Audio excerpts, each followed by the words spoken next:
I think we're at the point now where like the left does need its own like left Tea Party.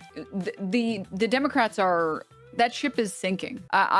Maybe I'm a little black-pilled on the Democrats, but I don't think that party is going to win anymore. I think that the only way that we can fix this country is like bordering on starting from scratch on parties. President Trump is taking action against the Houthis to defend U.S. shipping assets and deter terrorist threats.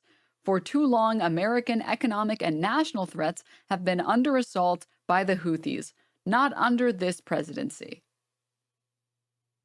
I can't show that. He's the peace candidate, by the way. The peace candidate, guys. We're good. We're good, dude. I'm not joking when I say that the only response to Trump and Elon Musk and his cronies is what Bernie Sanders is doing right now. Bernie Sanders, whoever is his media specialist, I mean, Bernie Sanders, I feel like when you get old, you become one of two people. One, you become the biggest piece of shit who refuses to listen to anyone younger than you ever because you have full authority. Or two, you're one of the coolest people on the planet. You become one of the coolest people on the planet and are still down to learn and keep growing and listen to the young people. Because you're like, yeah, the young people are the next generation. They understand what's happening in our society and what this country is going to look like in some ways better than what we know, or like in some ways better than our understanding of it. And like, this is his response. He just published this yesterday. His media manager, whoever are the youngins that are putting together his videos, amazing. No on this terrible continuing resolution written by right-wing Republicans in the House with no input from anybody but themselves. This bill moves our country toward authoritarianism by usurping Congress's constitutional responsibility to determine how federal funds are spent, and creates at the same time a slush fund for Elon Musk and Donald Trump to continue their war against the working families of our country. This bill puts more and more power into the hands of the White House. At a time when 60% of our people are living paycheck to paycheck and millions are struggling to keep their heads above water, this bill makes massive cuts to housing, healthcare, and nutrition, jeopardizes the functioning of the Social Security Administration, and continues the Trump administration's attack against veterans and the Veterans Administration. This bill will make the rich richer and the poor poorer. In order to pass this legislation, the Republicans needed 60 votes, which meant that they had to have 7 votes from Democrats, and they got them. Actually, they got 10 votes. That is sad. That is an absolute dereliction of duty on the part of the Democratic leadership. Nobody in this Senate should have voted for this dangerous bill. Immigration officially drops to 4th place amongst voter concerns, with the cost of living and political corruption taking the top 2 spots from Echelon. Immigration in this country and the fear of immigration in this country has always been manufactured. The consent there has always been manufactured. The outrage has always been manufactured. I promise you, the vast majority of Americans are benefited by immigrants because we fucking exploit their labor, which I wish that we wouldn't. We exploit the fuck out of them, and that's why we get to enjoy better standards of living. You are significantly helped by immigrants in this country than you are hurt by immigrants in this country. And this is like one of the biggest gripes that I had with Kamala during her campaign. And it was one of the biggest gripes that I had with CNN, MSNBC. This is why people don't want to fucking watch MSNBC anymore. That's why they watch fucking Twitch streams now. It's because they just get on their fucking news broadcast and they say, yeah, immigration is a problem. The Republicans are right. But here's instead of us like, I don't know, deporting all of them, let's just deport a couple. If you concede that this is a problem, which it's fucking not, why the fuck would they vote for you, someone who is claiming that you won't really fix the problem, when they can vote for the person that's saying that they will fix the problem? You fucking imbeciles, dude. No. Bill.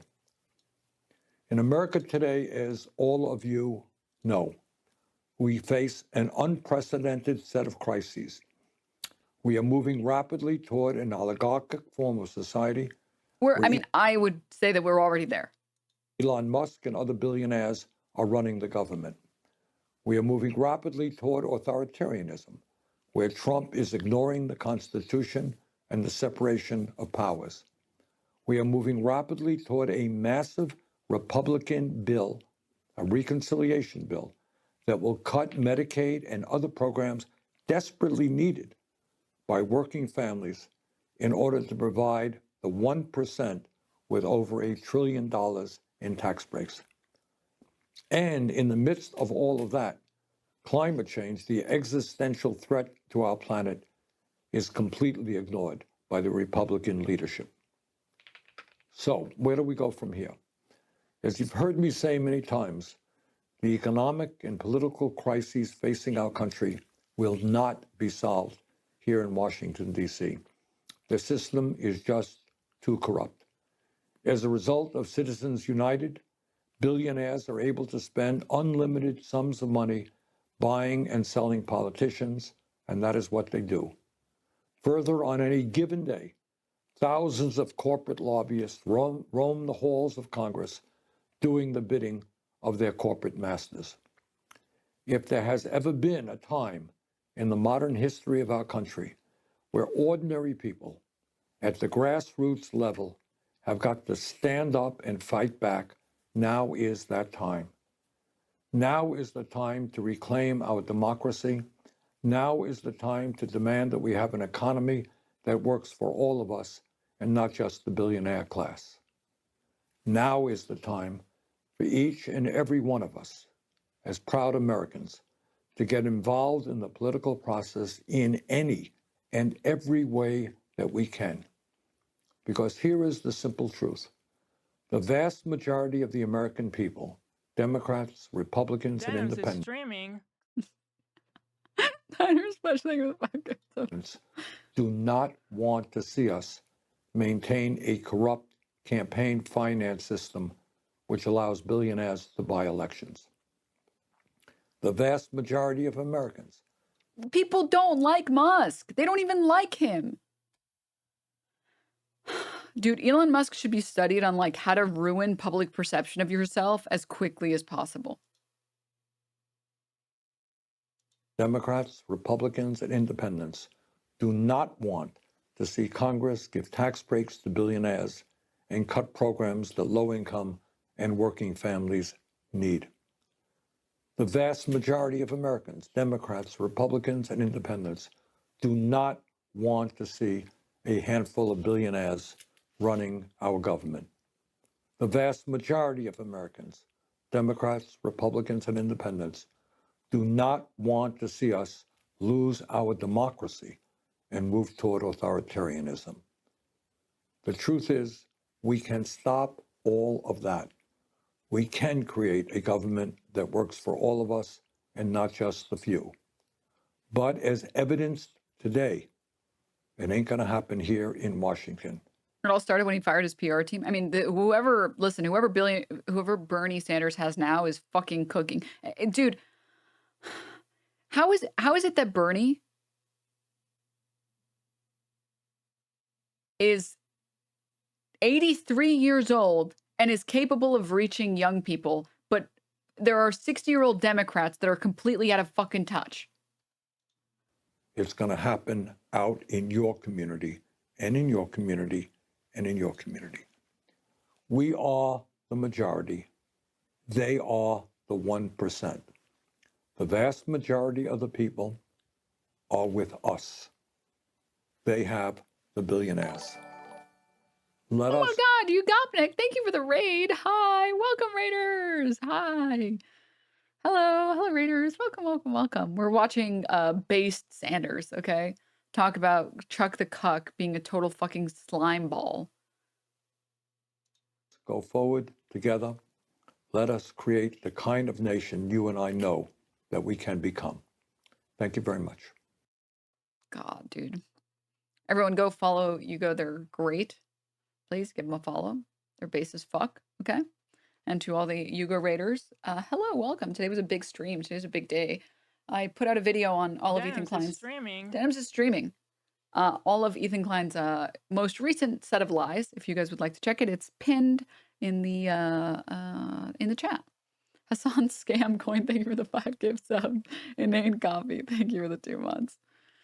When I saw him in Kenosha, his team were all very charming and seemed really cool, organizing door knocking and stuff. Can you just, like, sometimes when I want to make myself sad, I think about the timeline where Bernie won.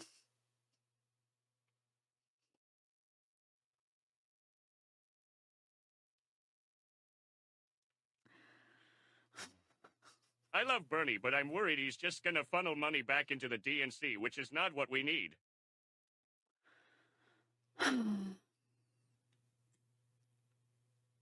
I get that concern. It's sort of similar to how I feel about AOC a little bit, like, where I feel like they're fighting the good fight and they're doing their best. And I mean, their understanding of Congress and, like, the politics game is gonna be better than us for people who are, like, outsiders who have never, served as a congressperson, but, like,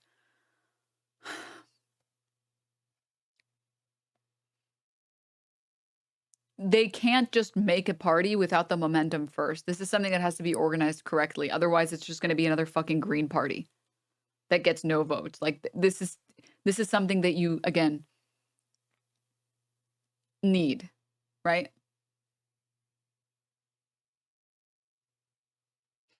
This is literally the best time to do whatever. Yeah, sure, but it has to be organized behind one front. It can't just be Bernie saying, "Hey, I'm making my own party." That's not enough, right? I mean, I think a good example is like Creators for Palestine, right? It's because so many creators came together from so many different corners of the internet that we were able to raise $2 million, right? I did get roasted for my cooking, but, like, it was worth it. Okay. It was worth it. Maybe I served the guests some food that I didn't get a chance to try, and I got roasted for it. Okay. Yes, this happened. Sure, why not? But I mean, it was cool that even just someone like me who is I'm not like a giant creator compared to a lot of the other people that were there, but I can participate in this fundraiser, and all of us can come together and raise $2 million. I'm sorry to derail, but the Mouse Blade Runner video, I really need to know what it's called. It's called Rat Detective Boogie. Everyone loves this when they see this in the thumbnail. When they see this thumbnail, they're like, please, you need to play this now. Is that why you've been taking cooking classes? No, I've been taking cooking classes because I like school. Because I'm a fucking nerd, dude. That's why I take classes, okay? Yes, make fun of me. Go ahead. Anywho.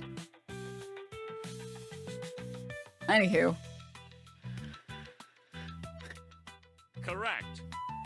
Denims is not a huge streamer. She is 4'11" at best. I'm not 4'11", dude. I'm not 4'11". Nord. So,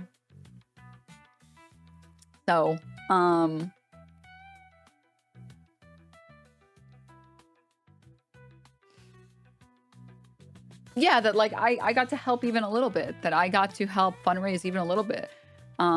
In the same sort of vein, one person individually isn't going to be able to, like, build a brand new party. I think we're at the point now where, like, the left does need its own, like, left Tea Party.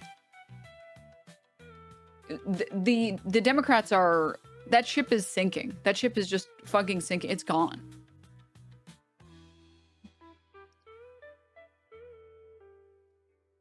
They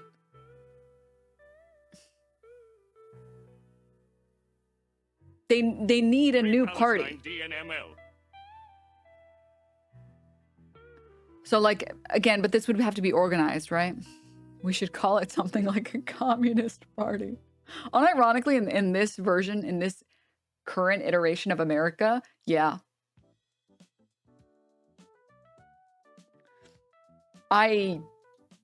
Democrats are controlled opposition at this point.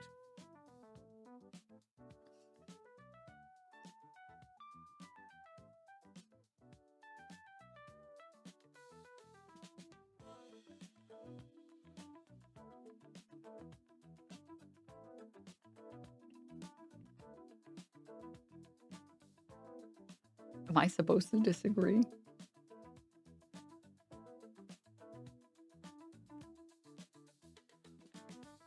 Am I? G's party. You have to read the comments? I'm a cop, but I ain't no rap. Guts have 9 lives. My chamber only carries 6. Just my goddamn luck. That's cute. This is a cute video. All right. Enough rap boogie. No more rap boogieing. I wanted to. Oh man, fuck, dude. For better or for worse, do I want to watch the warmongering president that pretends like he's not a warmongering president? Do I want to watch Fox News coverage of the U.S. military striking Houthi targets in Yemen? Do I want to? Lucas Tomlinson is at the White House. Yay! More wars in the Middle East. More wars in the Middle East. More wars in the Middle East. Yeah! Woo! For us with the latest on those strikes. Lucas. John, these are the most significant airstrikes since President Trump returned to the White House, and the first time U.S. jets have struck these Iranian-backed Houthi rebels in Yemen since President Trump returned to the White House. U.S. officials say F-18 Super Hornets from the flight deck of the USS Harry S. Truman were the vanguard of the strikes, along with Air Force fighter jets and drones. President Trump announcing the strikes just a few minutes ago on his Truth Social, saying, quote, today I have ordered the United States military to launch decisive and powerful military action against the Houthi terrorists in Yemen. They have waged an unrelenting campaign of piracy, violence, and terrorism against American and other ships, aircraft, and drones. Joe Biden's response was pathetically weak, so the unrestrained Houthis just... It's him, the peaceful dove. Look, he looks like such a peaceful dove. Kept going. And John, recall, it's just days after taking office, one of President Trump's first executive orders was redesignating... Yo, did you drop the thing you were teasing yesterday? Yeah, it's pinned. It's pinned in the chat, dog. The Houthis, a foreign terrorist organization, after the Biden administration removed them. The State Department made it official earlier this month, marking Houthi leaders ripe for assassination. The targets in today's strikes include air defense systems and missile and drone factories, and also include a strike against one of the Houthis' top missile officers. The Houthis are backed by Iran. Many consider them modern-day Barbary pirates. Since the October 7th massacre, they have launched over 100 attacks against commercial shipping. U.S. warships also came into the crosshairs. Come on, of the Houthis. do it. Compare them to ISIS. Do it. Do it. Dozens of times in recent years, the Houthis launched anti-ship ballistic missiles and crewed drones at the American warships. None were successful and all were shot down. And just a few days ago, Houthis leader said attacks would resume against shipping in the Red Sea, and including Israeli ships. Now, General Karl, the head of U.S. forces in the Middle East, has been itching to launch these strikes to reopen those vital shipping lanes and destroy Iran's proxy force in Yemen. Karl ordered Truman, the U.S. Navy aircraft carrier, back to the Red Sea late last month to be prepared to launch these strikes. And those Super Hornets, as you can see there. Now, last month, the Houthis launched surface-to-air missiles at an Air Force F. Dude, at this point, am I supposed to just put all of my money into Raytheon? Is that it? Is that what I'm supposed to do? Is that like the strategy now for the next 4 years? Just dump all of your money into Boeing, Raytheon,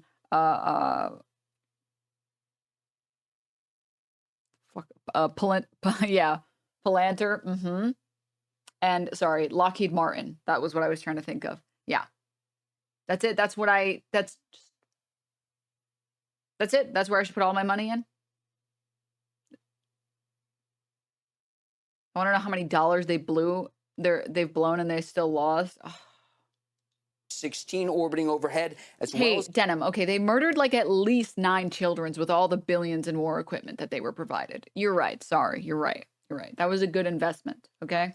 An American Reaper drone. And John, it's not just in Yemen where U.S. forces have been engaged. Last night, President Trump announced the #2 leader in ISIS had been killed in an American drone strike. We have some video footage, as you can see there. That happened in western Iraq yesterday. And John, these airstrikes against the Iranian-backed Houthi rebels were meant to send a message to Tehran as well, to stop their support for the Houthi rebels. Of course, that's where these missiles and drones that the Houthis fire at commercial ships and U.S. warships come from. I'll also read a little more from President Trump's lengthy statement on Truth Social. He had a message to the Houthis. It says, quote, Your time is up, and your attacks must stop starting today. If they don't, hell will rain down upon you like never before, and to Iran. Sorry, this chatter. Why are you like the dumbest anti-Semite on Twitch? Why do you type like a 14-year-old Valley girl? Support for the Houthi terrorists must end immediately, and President Trump said he won't be nice about it, John.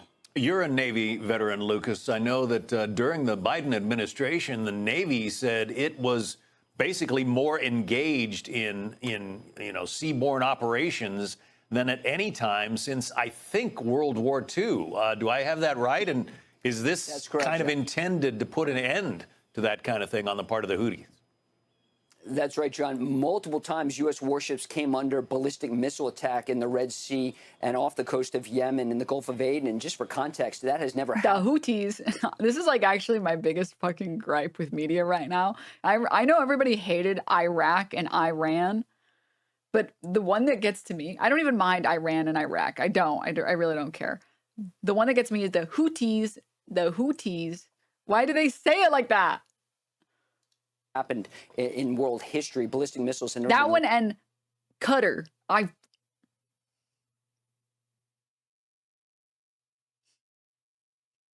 Every time I hear Qatar,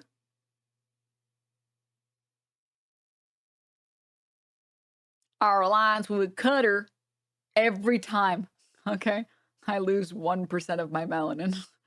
All right. I don't have that much to give away. Please. Stop. Please. Just, you can do it in, I'm not saying you gotta hit that qa. Okay. I'm not saying you gotta Qatar. I'm not saying you gotta even do, just say Qatar. Just say it like that. Why do you gotta say Qatar? Why? Why? No. Okay, I'm sorry. That's just a personal gripe. Okay, sorry. Back to warmongering. Yay, warmongering, yay! Launched at U.S. warships before. Thankfully, they were all shot down, but that was always a concern in the Pentagon. What if those missiles gets through? It was notable in President Biden, in his farewell address, he talked about U.S. forces not being engaged in combat. And if you looked at the Navy press release when the USS Dwight D. Eisenhower strike group returned from the Red Sea, they talked about hundreds of bombs being dropped against the Houthis, dozens of surface-to-air missiles from those Super Hornets shooting down those crew drones that are flying overhead. There was also an issue of cost. You know, these interceptor missiles launched from the guided missile destroyers and cruisers in the strike group, John, those missiles cost millions of dollars shooting down what were, in essence, you know, flying long. I'm so glad we have Doge, right? Ha ha ha ha ha ha, right? Lawnmowers launched from the Houthis, very crude drones, just, $50,000 or so in cost. And the fact that these shipping lanes, vital shipping lanes that are needed for commerce, for the oil trade, have been essentially shut down since the October 7th massacre, commercial ships having to take that long journey around Africa, certainly adding to the cost. So certainly there's an economic message here. Here, guys.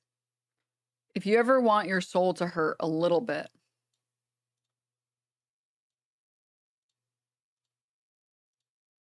ammunition cost for a variety of U.S. Navy equipment looks like in... This is what I imagine in my brain whenever I listen to warmongering, fucking hawkish pieces of shit Fox News anchors that have to defend their daddy, Elon Musk, and Donald Trump. Real time. First, we have the small 9mm handgun, which costs the Navy about 18 cents a round. Next, we have the M4 at about 50 cents per each 5.56 NATO round. This is the M2 50 caliber machine gun, which shoots around 500 rounds per minute. Here we have the M134 minigun, which fires over 5,000 rounds per minute. It uses 7.62 ammo, costing the U.S. Navy about $64 to fire this weapon per second, not including maintenance.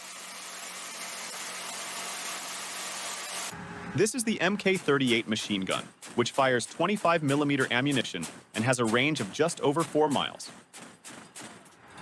Next up, we have the 5-inch Mark 45 gun. This weapon system fires shells... This is me when Marvel Rivals introduces new skins. ...that are 5 inches in diameter. The Phalanx close-in weapon system fires 20mm rounds at 3,000 rounds per minute. This is a JATO, an aerial target used by the Navy. Fortunately, it is reusable. Next up, we have an air-to-surface rolling airframe missile. These have a range of about 5 miles and cost just under $1 million to fire. They are not This is Ethan filing all of these lawsuits. reusable. Finally, we have the SM-3, a surface-to-air anti-ballistic missile. These cost over $10 million per missile and have a range of up to 747 miles. Yay. Anyways, yeah, when they talk about that, that's what you should visualize in your brain. You should visualize the number just going, or like I would visualize it in the red. Put some parentheses, make the text red in your brain. With these strikes against the Houthis today. And by the way, John, these strikes could go on for a number of days. That's not immediately clear. Right, because I read that one of the goals is to target their weapons. And y'all still don't have health care? What do you mean? Ha ha ha ha ha. I'm really happy that our money is going to random fucking wars in the Middle East instead of giving us the ability to go to the doctor. Who needs the doctor anyways? I eat McDonald's and Coke all the time. I don't need anything else. IPV, I'm so sorry for you. Storage facilities, which are reportedly deep underground. So they're going to be using those bunker busters and probably repeatedly to try to get to those warehouses that are essentially buried. Right, and it's notable, John, there's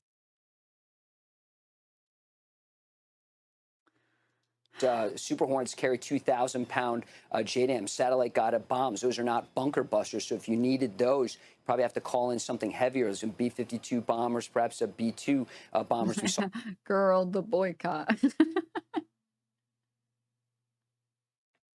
I love these messages.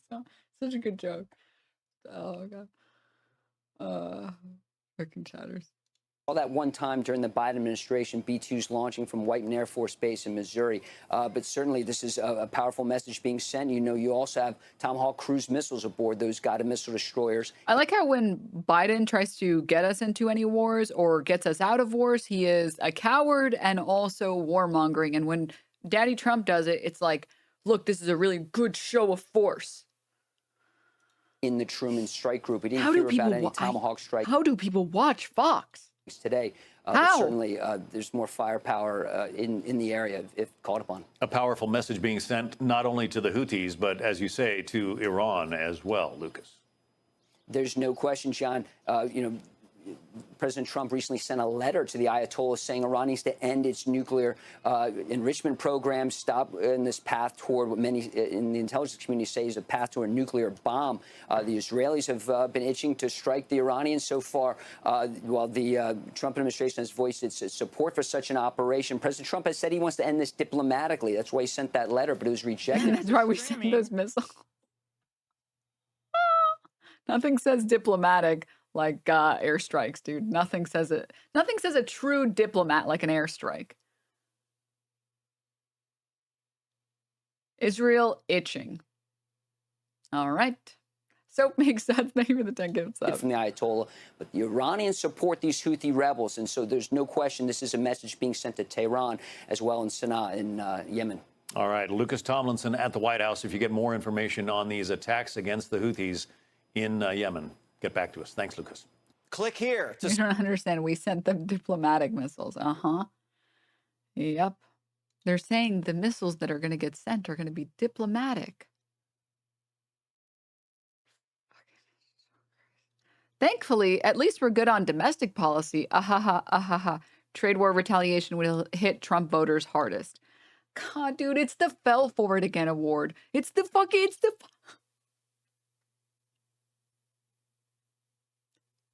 For It Again award. Again and again and again and again and again. It is red states. I feel like I have to repeat this every time I talk about Trump voters, and I talk about the massive rollbacks in a billion different regulations, in a billion different government programs, in just everything.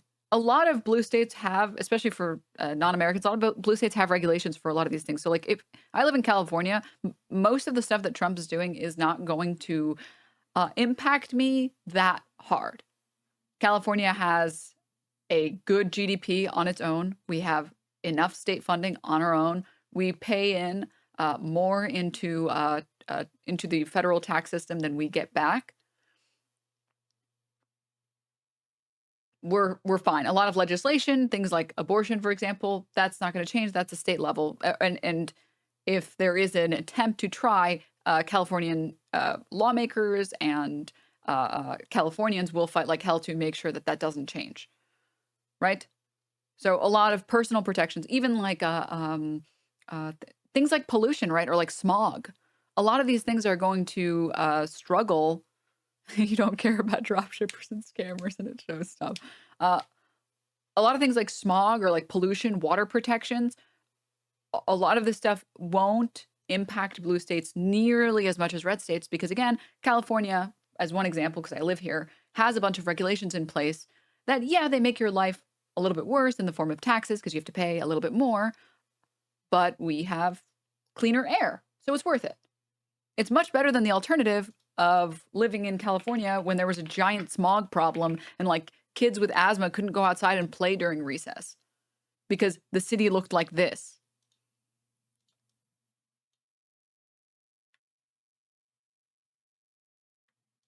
Because you would get in your car to drive to work and it would look like this. And people realized, actually, I'd rather pay a little bit more in taxes and not have air that looks like this. I'd rather pay a tiny bit more and have a skyline I can see. To be fair, LA is the most polluted city in North America at the moment. Sure, but there's a difference between being the most polluted city because, again, there's a lot of cars, there's a lot of buildings, there's a lot of probably like factories, shit. A lot of production happens. There is going to be a lot of pollution, but that doesn't mean there shouldn't be some control on the level of pollution, right? And it doesn't change the fact that regulations absolutely did fix the smog in Los Angeles. 1 second. This fucking, I hate. God damn it. Can I get just the image? Yeah. It doesn't change the fact that, like, well, this isn't a. This picture is like fucking 480 pixels.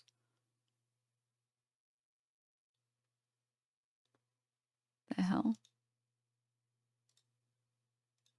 Like, I'm sorry. This isn't a good way to live.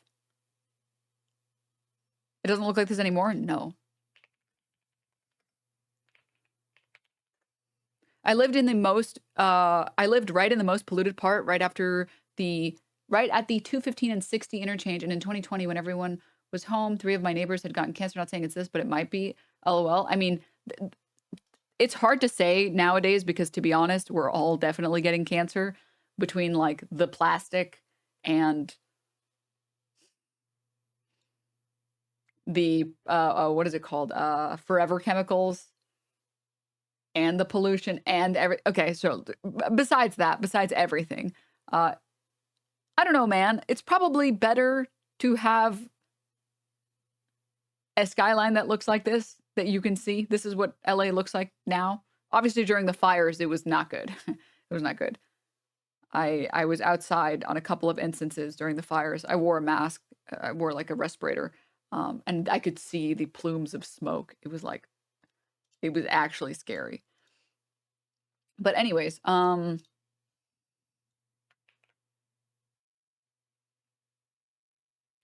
I have to turn off the dark reader sometimes. The counties where tariffs could hit jobs by presidential vote winner. And these are the Trump sections.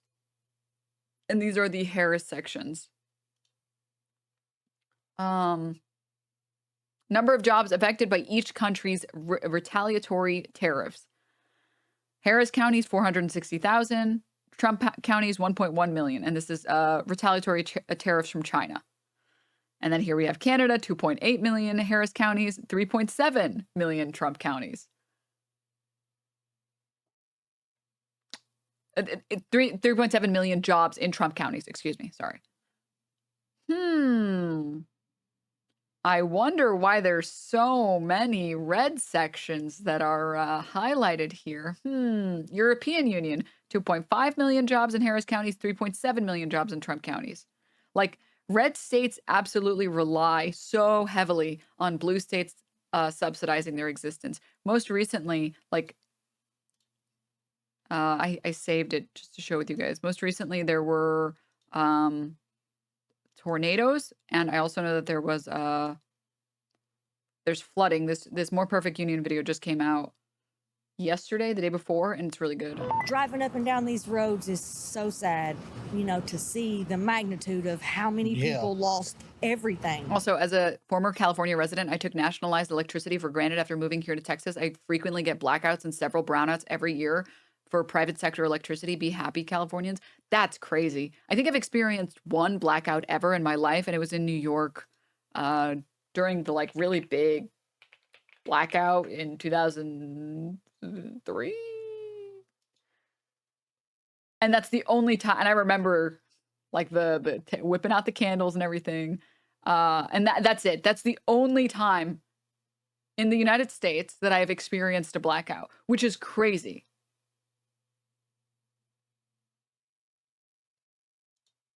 The needs are astronomical. There's people that's literally sleeping in their yards. What's your typical day-to-day been like?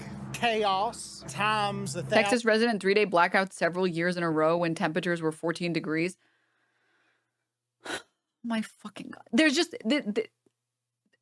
Before I press play on the video, I really want to say something quickly. There's like a microcosm of this issue with like trash in New York, where New York has like these like cycles of there's too much trash in the streets. We're not doing anything. Fund sanitation. And then sanitation's funded. And then they're like, what the fuck? Why is so much money going to sanitation? Defund sanitation. And then there's trash in the streets again.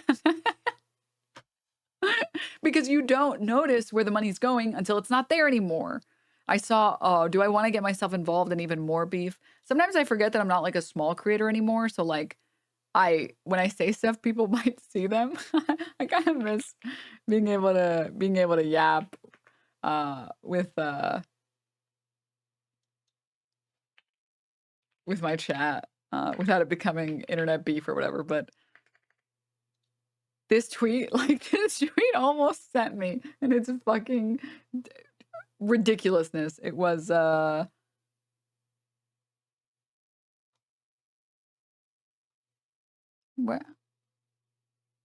where is it?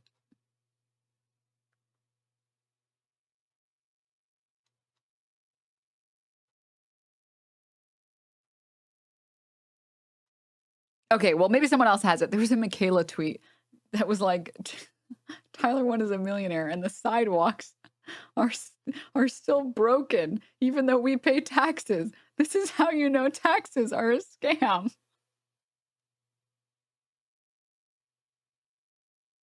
Yes, here it is, Sean. If Tyler is a millionaire paying taxes and the sidewalk directly in front of his house hasn't been fixed in a year, I'm supposed to believe that taxation isn't bad.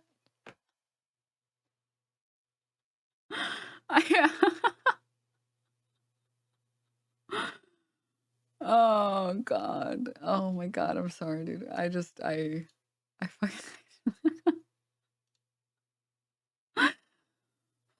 All right. Sorry. I just thought it was a funny tweet. I thought we could all laugh about it together, okay? It's that you don't see where the money goes. That's it. That's the problem. You only notice where your money goes once your money's no longer going there. I do, Israel. I shouldn't laugh. Stop. No, dude. Fuck. Anyways, yeah, it's a lot of these red states and a lot of the people that voted for Trump do not realize how hard they just fucked themselves. If you live in a blue state or a blue city, there's a good chance that your life won't change that much, even under Trump. Some of it might change, and the country is definitely still going to continue going to shit.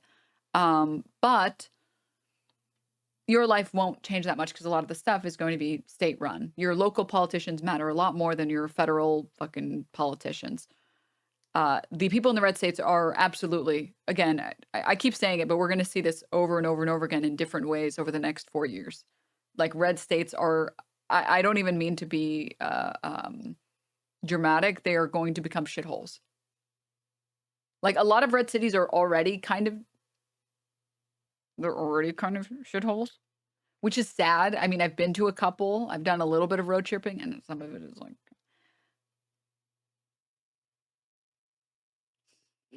some of them are kind of shitholes. Okay. I think it's not mean. I think it's just it's just true. Okay. But it's because they don't have enough funding and they don't have enough business in these cities. A lot of these cities that used to be like manufacturing cities, the jobs were absolutely decimated once all of our manufacturing went over to China, and these cities just didn't recover. They just were never able to recover. And our government just didn't do enough to help with any of this, right? And some cities won't even exist anymore after climate change. Like they will become unlivable. But I live in a pro-Trump city. It looks like crap. Yeah. And it's sad too, because there are also a lot of cities that are like gorgeous and amazing in lots of different ways. But it won't be around. I mean, Miami's a good example where Miami is actually very pretty. I mean, I lived in Miami for a year. It's very pretty. It's a very pretty city. There's a lot there. I mean, it's a fucking coastal city. Most coastal cities are very pretty, just innately, right? Maybe I'm a coastal person. I'm biased here. And there's a lot of life in that city, but it's fucked. Like the climate change is going to level Miami. Hurricanes are going to get more and more unstoppable. And from my experience being there during some of the hurricanes in Florida, they're like, they'll be Cat 4 and they'll downgrade to Cat 3. The second that the waters continue to get hotter and the hurricanes continue to get more and more violent and more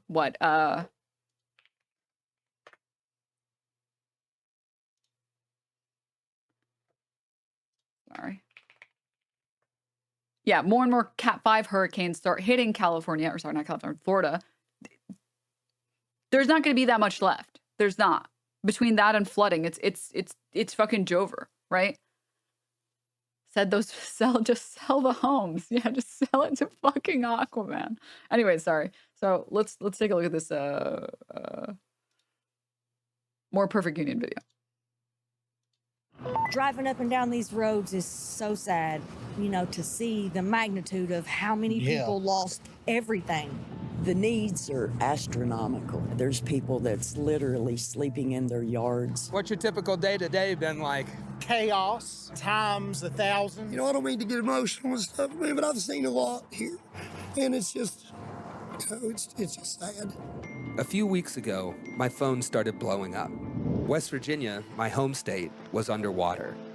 Friends were sending me videos of total devastation. But when I turned on the national news, nothing. Immigration. Absolutely have to beg people to pay attention. It's like, look, we're dying. Hey, we're dead now. This is probably the worst flood that this town has experienced. And from what I was hearing, the government was nowhere to be found either. What kind of help are you expecting to get as time goes on? Well, I don't expect to get anything from the government because they're never here. They never help. Like, I've never got any help. If we want something done, you got to do it by yourself. FEMA's turned out to be a disaster. I think we're going to recommend that FEMA go away. So I came down here to the southern coal fields, one of the poorest parts of the country, to see for myself. How bad was the destruction? And who, if anyone, is going to show up to help? Do you feel like Donald Trump's got your back? Have you ever been through a flood like that before? No, never. We've seen like water this. get high, but never like this. No. It flipped our lives upside down. Everywhere you looked, it was water, and people's houses underwater, our house underwater, our vehicle underwater. It was unlike anything I'd ever experienced or seen. Very scary. What kind of needs do you have right now, and who's meeting those needs? Housing is our main need right now. Because our house was destroyed. And we've reached out and looked and contacted housing authority, landlords, like just everybody and anybody that we know we've contacted, and they either don't rent, they was affected by the same flood, or they don't have anything open. So we're still staying at the Breeding Church of God shelter, trying to find, a home to take our family to, and it's been a real obstacle. In the days and weeks after a crisis like this, everyone looks to how the state will respond. West Virginia Governor Morrissey has claimed that the state's response was aggressive and proactive. And by the time we arrived on the scene, 2 weeks after the flooding, Morrissey was saying this. I'm from West Virginia. So many people work against themselves here, but nobody deserves this. It's like, listen, maybe I'm a little bitch, okay? Which I'll bite the bullet on that, I guess. But like, I still feel bad for these people. Like, I do. Like, they have been tricked into thinking that trans people and immigrants are the ones ruining their lives, when it's never been that. It's never, ever been that. And they in a lot of these areas, in a lot of really poor areas of America, the education there sucks. The education is going to be funded predominantly by the taxes from like property taxes. And if there just isn't that much to tax on these properties, there isn't that much to fund in these schools. So the schools that these kids are going to are like terrible because these teachers are all underpaid. They're all very overworked. Like, they are products of their environment. They were given a shit zip code, and then they were given nothing but fucking Fox News from the cradle.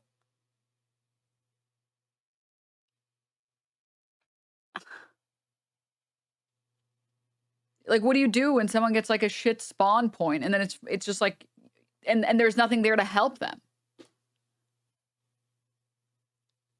This is like a county over from me too. It's so fucked still. And the first thing they did was pump a bunch of cops into the community and started yapping about looting. I will not fed post about cops. I will not fed post about cops. I will not fed post about cops. I will not fed post about cops.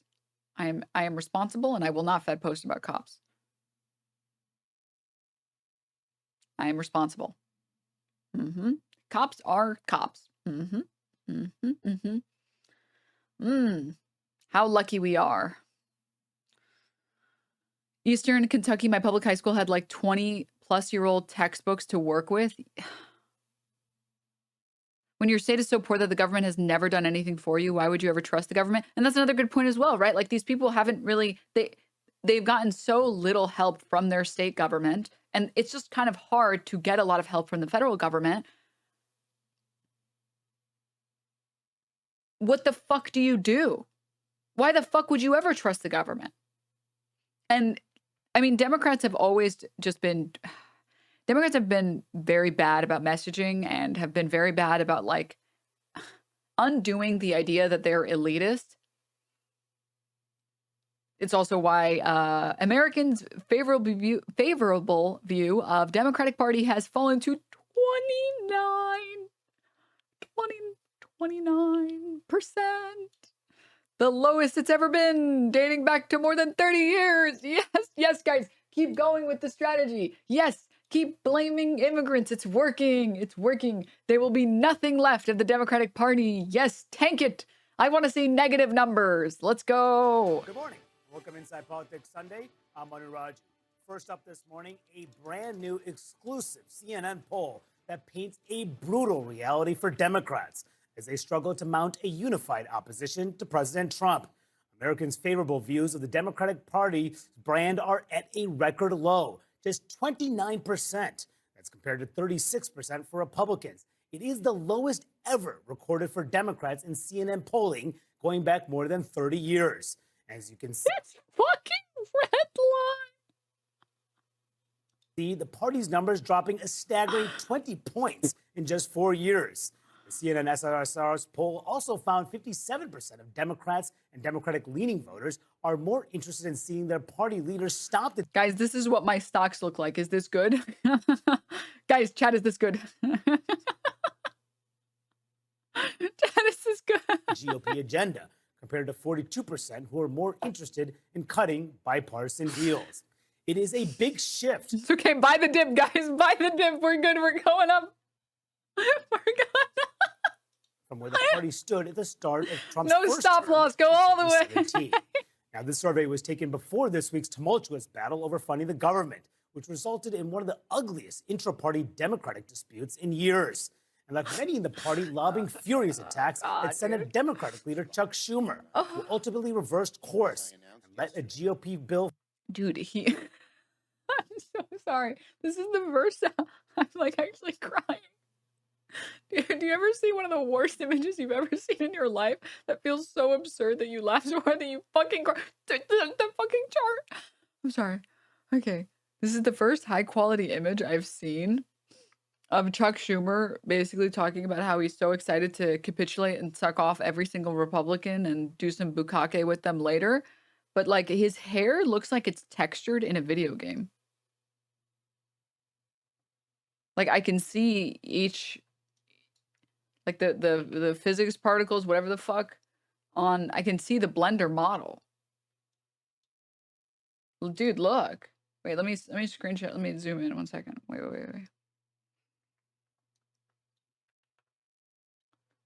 Dude, look at this.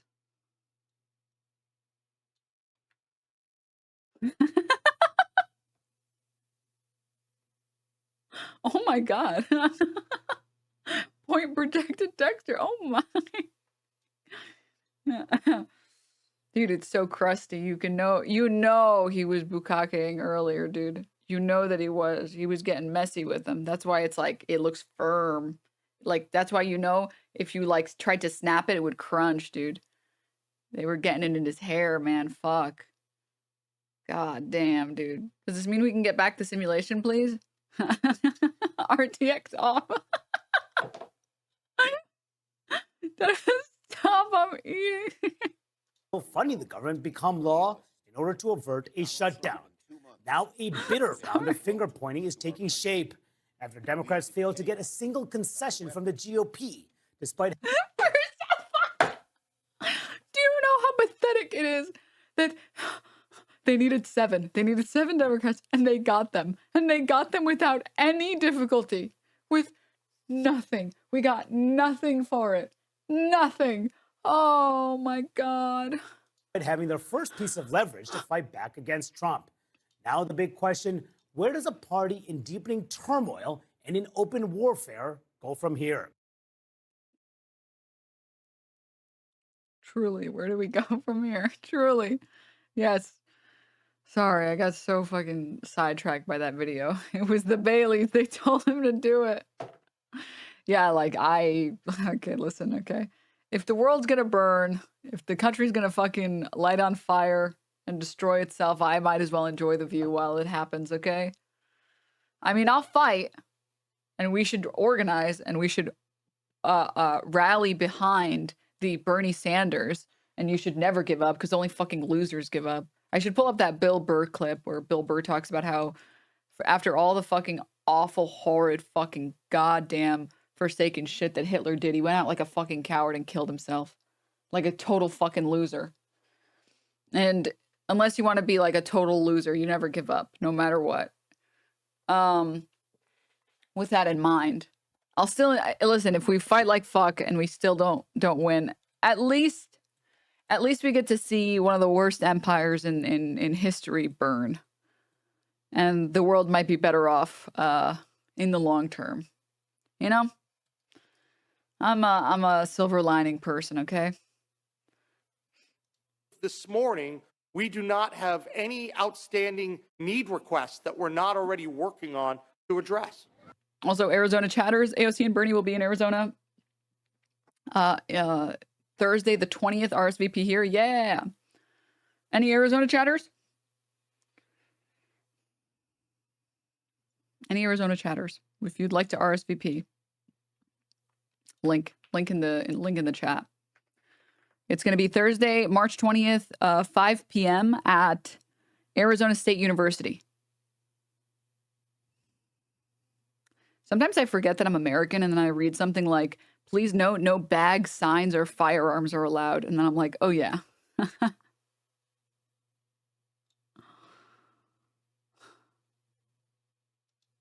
as of this morning, we do not have any outstanding need requests we're not already working on to address.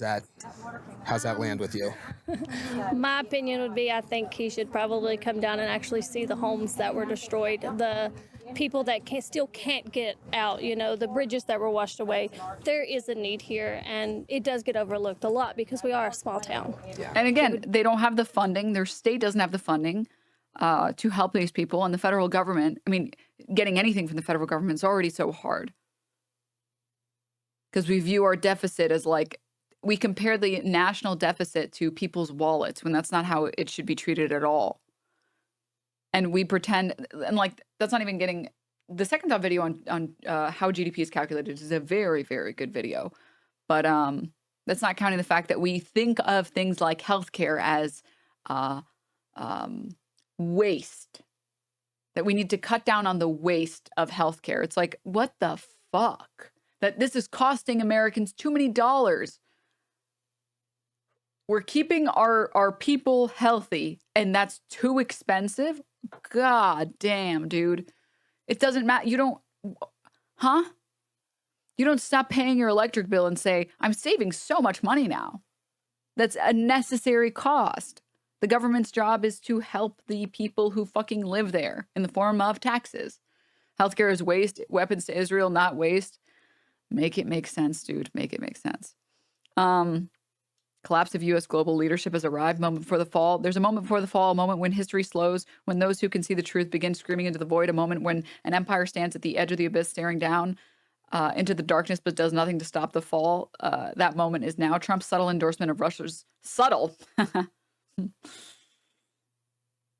Can I get a hillbilly flair like an XXX jug or something?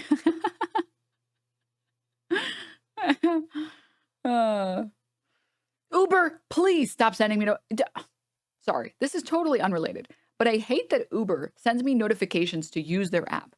Uber, I am not going to use your app except for the moments when I need to use your app. You're not going to convince me, you know what? Suddenly I want to take an Uber somewhere. Stop notifying me. I'm not suddenly in the mood to go for an Uber ride.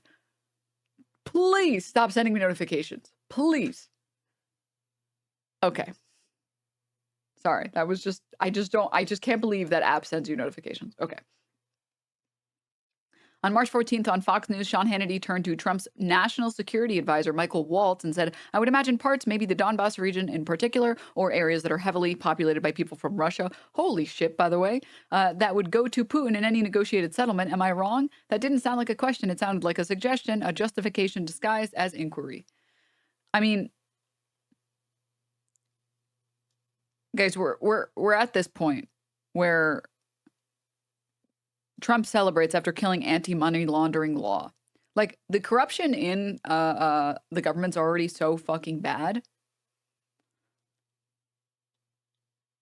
that, like, we have Supreme Court justices, which, by the way, we all went through the same fucking public school education. We all went through that one U.S. government class where they taught us about fucking checks and balances, and we all learned why Supreme Court justices serve for life. They serve for life to prevent corruption, so that they don't have to vie for their seat and take money to win for re-election. That's why. And guess what? It didn't fucking work. It didn't work, and then we had Clarence Thomas just taking as much money as he wanted and selling his vote anyways. Incredible. And libs still fell for that narrative. Well, I think that was just before the Republican Party realized how OP lying was. Like, I think after, like, Reagan really marks the tipping point for Republicans where they really realized, wait, let's just quadruple down on lying. It's really OP and they can't do anything about it. Perfect. And before that, it was still the case that Republicans believed in the system. And so they didn't actively try and break the system. And then they realized, wait, we can just break the system. We don't have to give a fuck about what this Constitution says. So, yeah, Trump celebrates after killing anti-money laundering law, as if we needed more money laundering, as if bribery wasn't already so fucking terrible in this country.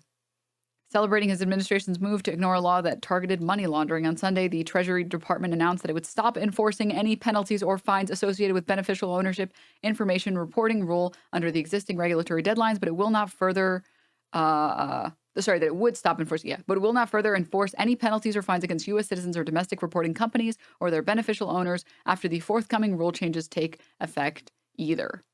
In effect, the government will no longer require shell companies to disclose their owners or beneficiaries, allowing wealthy corporations and individuals to hide their profits from the public. This was part of the Corporate Transparency Act, or CTA, passed in 2021, which required some businesses to report information on people who own or control a company directly or indirectly to the department's financial crimes network. So basically now you can be as sloppy as you want with your money laundering, and it's fine. And it's fine. Okay. Nice. This is good. This is good. It'd be nice to have somebody that doesn't forget us, but I mean, if we do get forgotten, it's us. We rebuild. We do. There's been a lot of people in the community that, we don't even know that showed up. Yeah. Sticking together, being strong for us and helping us with clothes, with the kids, We're here at Matoka Outreach, where we've been staging supplies since the flood happened over 2 weeks ago. We've been getting trucks in, getting volunteers in, and we just send it out the door to areas that need it. Yesterday, we give out our 8,000 cases of. Yeah, people who think the GOP lying is new. Well, I mean, I'm saying it's been happening for at least 5 decades, at least. And I'm saying that with every year that passes, they get more and more brazen, exponentially more brazen. Water. We've been doing, on average, 200 food bags a day. Enjoy, gentlemen. Thank you all for what you're doing. Thank you. I fired the grills up, told my wife to go get the kids, and food bank across the street got flooded. They gave us the key, and we cooked everything they had in 2 days. And these are just people, man. There's a really, really good documentary on Roger Stone. Maybe we could watch it on stream. But there's a very good documentary on Roger Stone that really breaks down how Roger Stone's history in politics is so unbelievably offensive. And he played a big factor in the destruction of American politics as is, or as it currently is. And that guy is actually a fucking demon. Is it the Netflix one? I think it's the Netflix one. Have you ever watched the movie Dark Waters about West Virginia population? I don't think so. What was I saying? Yes, right. So maybe we could watch that Roger Stone one because it's really good. And it talks about how there's prior to the unbelievable lobbying that exists now, prior to when there was a time when lobbying wasn't nearly as offensive as it is today, when lobbying actually did what people agreed it should do. And at that time, the people in positions of power, they still kind of wanted to care about their constituency or their constituents. And Roger Stone, over the course of his lifespan, that completely went away. And Republicans there is no part of them at all that cares about the people that live here. Zero. None. They gave up on pretending. Because they went from caring to pretending to care to we're not even going to pretend anymore. As of right now, I think we're at just over 23,000 free meals is what we've done so far. When something bad happens, you come together. That's the West Virginia way. And we take care of our own. It's sad is that there's someone jokingly said, you sound like West Virginia FEMA. I'm a guy in a U-Haul, dude. If I'm West Virginia FEMA, that paints the picture of how abysmal the response has been. I just got a call today from someone begging me to come fix their road.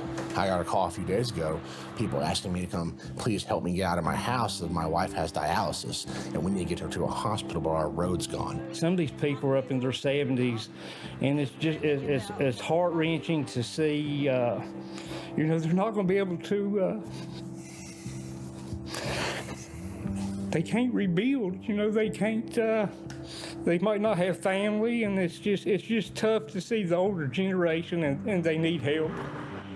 When disasters like this hit, do you assume that help is on the way, or is the assumption that you're going to have to do a lot of this on your own? And I'm talking about, you know, the state government, the federal government. A little bit of both, you know, hoping and having faith in God that there's help on the way, you know, but on the other hand, there's the stress of, you know, knowing that we could easily fall through the cracks and not get any help. So.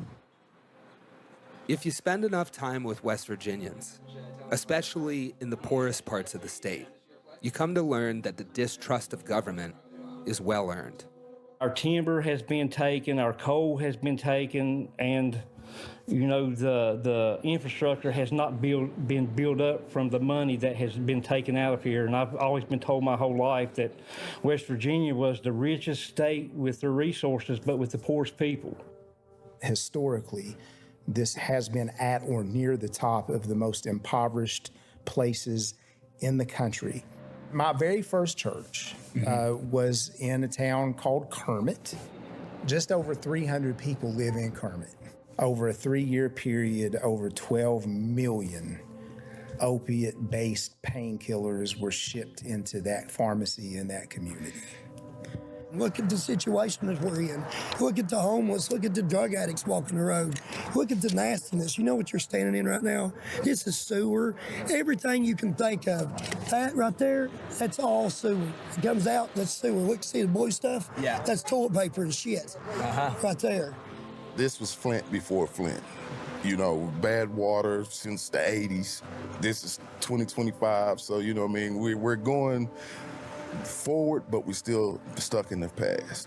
Neither side, Democrat or Republican, has ever come through for the people here. What impact does catastrophic flooding have on those challenges that have been here for so long? It just exponentially adds to them. People are desperate.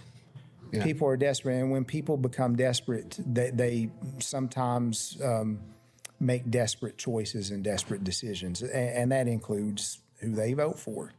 This state showed up in a big way for Donald Trump in the election. Do you think that he's going to show up for the state? West Virginia sounds just like a third world country, rich in resources and overexploited by corporations for massive profits. I mean, that's the entirety of fracking in this country.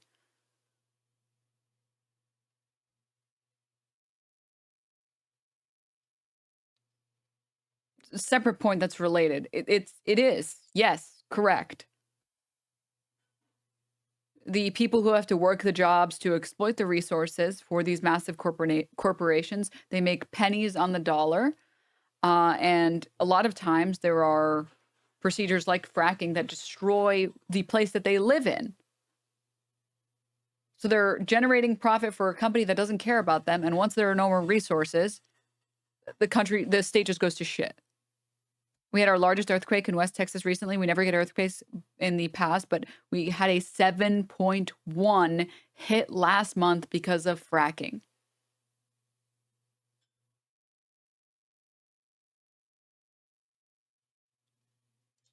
When it's needed most. Can you talk about that? I sure hope so. I hope so. I hope he'll show up and give the West Virginians what they need to rebuild. In the days following the flood, Governor Morrissey requested a major disaster declaration from President Trump. The request would unlock funding from FEMA, funding that could help people rebuild their homes and support efforts to prevent future floods. But here's the thing. Trump is not the biggest fan of FEMA. FEMA has really let us down, let the country down. His administration has already started firing hundreds of FEMA staff. And when Trump took a trip down to North Carolina, in the aftermath of Helene, he proposed getting rid of FEMA altogether. It turns out to be the state that ends up doing the work. It just complicates it. I think we're going to recommend that FEMA go away. There is a state flood protection fund in West Virginia, but the thing about that is it currently has no funding whatsoever. If you completely burn the system down and turn it over to the states, as President Trump wants to do, you're in a state where we're reporting a $400 million deficit. Those states cannot afford to help the people like they want to help them. Did you guys vote for Donald Trump? Yeah.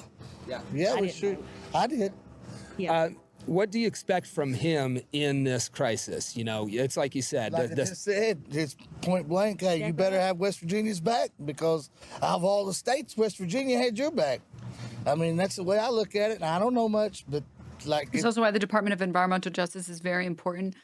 Companies are going to move all of the damaging factories to some of the most vulnerable places. Yeah. And then they pretend, like, oh, we're just helping open up new jobs for them. We're just helping these people by giving them new jobs. No. It's kind of black and white there. People don't have the money. Dude, Trump doesn't give a fuck Money about to you. rebuild. Yeah. They don't. They need government assistance to help. Yeah. When it comes to disaster relief like FEMA, do you think we should fund it less, fund it the same, fund it more? Fund it more. Yes. 4 times like this. And if you could, you know, speak to him directly as a supporter, what would you want to see happen with FEMA? Don't cut them completely, because that's the only thing some of these people have. And I just ask him to please show up in West Virginia and show us that you care. Yeah. And it's like, dude, he doesn't care. 10 days after the floods, President Trump approved the disaster declaration for West Virginia, covering just 4 out of the 13 counties that requested assistance. On our last day of shooting, FEMA opened its first physical location in Mercer County. Time will tell if it comes anywhere close to meeting the need. A big part of Trump's movement was not forgetting about the forgotten places. If he ended up like the rest of everybody that forgot about places like this, where do you go from there? You know, where do you really look to? Honestly, we always look to us, to each other, because we do get forgotten. It's everybody. We get forgotten about a lot. Nobody is coming to save us but us. All we have is each other. The beauty of this place is not just the beauty of the scenery, but more so the beauty of the people here. You will not find better people anywhere in the world than right here. There's so much more here than what people know. It would be great if people could see us for more than just a coal mining community or a rundown town. This is where I was born and raised. It's the most beautiful place I've ever been. It's the people here would give you the shirt off their back. It's always been our community. We've never really had a lot of government assistance come in and help us. Yeah. We've always just, like we're doing here, we just work together as a community and just keep pushing through and rebuild. We're not getting any breaks at all. And they're trying to give all the billionaires and rich people breaks. Like, that just don't make sense to me. That's the opposite of what you should be doing. The billionaires, they don't need a tax break. They got them. These people are open to voting for other people. These people don't want to vote for Trump. They don't want to vote for the Democratic Party. They want to vote for someone. The reason that a lot of these people, I'm going to talk about the racists, because again, there are a lot of racists in America, and that's why they're voting for Trump. Like the fucking white lady that went on Sam Cedars' Jubilee and was like, I want a national state because white people are that fucking dumb whore. I'm not talking about her. I'm talking about these people who the environment around them is literally trying to kill them. It's trying to destroy their livelihood, their house, everything around them, right? She's Canadian. Fucking dude, stop! Canada, stop exporting your fucking morons. Stop. For the love of God. I swear to God, if I find out that one more conservative dipshit is Canadian, I'm gonna fucking lose it. Please, stop exporting them to us. I don't want it. Okay. They're not sending their best, dude. Fucking, they're dumping their trash. They're dumping their trash on us. All right. Sorry. These people whose material conditions are totally fucked, They just want to vote for someone who will care about them and help them. And a lot of these people, they vote for Trump because they have fallen for the propaganda that Trump is an outsider. He's not a traditional politician because he says it like it is, so maybe he won't lie to us. They're going to find out that they're wrong, but you can't judge them for not trusting Democrats because Democrats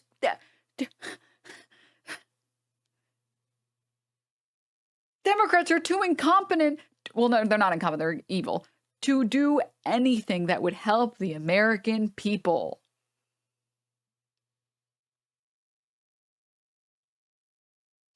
Republicans needed 7. They got 10.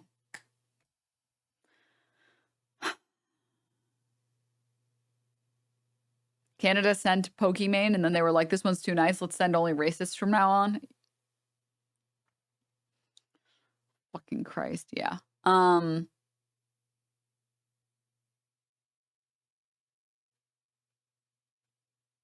As a Canadian, please take them. They are a drop in the American dipshits, but we are in danger here. Canadians are like, listen, your shit's already fucked, man. All right? We're trying to keep some semblance of democracy here, dude. Come on. You got a whole polluted lake. What's one more fucking drop of pollution? Which I respect, dude. Honestly, that does make sense. That does make sense. You make a good point. It's a valid argument. I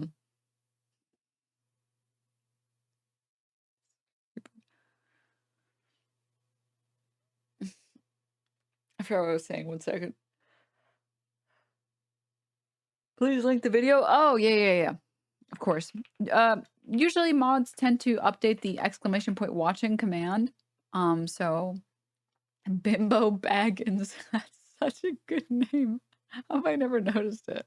I think I've noticed it once, and then I forgot about it. Thank you for the 6 months. Sorry, back on topic. They just want to vote for someone who cares about them. That's it. They were already in agreement that these rich fucks, these billionaires, have too much fucking money. They don't need all this fucking money. Like, literally 1% of Elon Musk's wealth would change this woman's life forever. It'd probably change this, like, the life of, like, half the people in this fucking city. The whole town. They don't need it. They just don't fucking need it. Sorry, I just realized, yeah, 1% is $4 billion. That would be the whole fucking town, sorry. And the thing is, okay, well, let's look at this ethically, guys. How did they obtain it? By exploiting all of these people. And what do they get? Nothing. They get nothing in return. 4 billion is a small country's GDP. But that's why we need, well, I think we need a lot of things. I was trying to think of how to break it down. Then I was like, no, wait, no, we also need that and that and that and that. Maybe I'm a little black-pilled on the Democrats, but I don't think that party is going to win anymore. I think that the only way that we can fix this country is like bordering on starting from scratch on parties. Money. It's us small people that make America what it is that needs the help. It's a horrifying experience, and I hope nobody ever has to experience going through a natural disaster and losing everything that they own. And God bless the ones that has. Hey, thanks for watching this video. To get more and more Perfect Union in your feed, make sure to like and subscribe to our channel. If you have ideas for stories. What a good, dude, More Perfect Union, they do so much amazing work. They really do. Please, like the videos and comment and stuff. Another video, we went to Elon Musk's, the town that Elon Musk took hostage. We watched that video. That one's another really, really good one from More Perfect Union. I'm pretty sure I need to subscribe to them. I already just get recommended all of their videos as soon as they upload them. Yeah, this one is really good. And this video, we went to Miami. The inequality will shock you. This one was pretty good too. And we went to the town Elon Musk took hostage. This one was really, really good. The only way to fix this country's unity? I mean, yeah. 100%, 100 million %.